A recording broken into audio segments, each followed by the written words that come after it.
Ang programang ito ay rated SPG. Striktong patnubay at gabay ng magulang ang kailangan. Maaaring may masiselang tema, lengguwahe, karahasan, sexual, horror o droga na hindi angkop sa mga bata.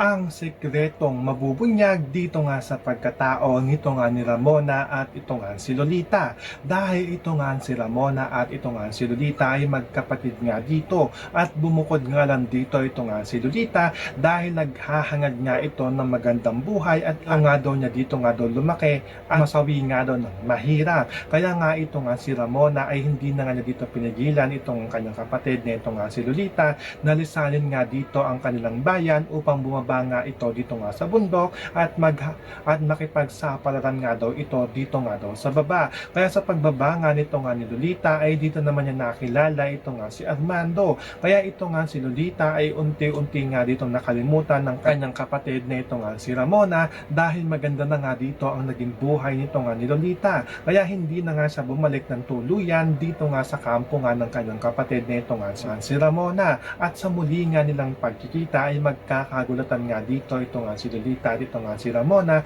dahil inakala na nga dito nito nga ni Ramona na ito nga kanyang kapatid na ito nga si Lolita ay nasawi na nga ito dahil sobrang tagal nga daw na hindi nga daw sila nagkita at nagkausap at nagkaharap nga daw nito. Kaya nga ito nga si Lolita ay napayakap nga ito dito nga sa kanyang kapatid na ito nga si Ramona dahil sa sobrang pagkamis nga nito. So pakakaabangan nga natin dito ang mabubunyag na magkapatid nga na ito nga si Ramona at ito nga si Lolita.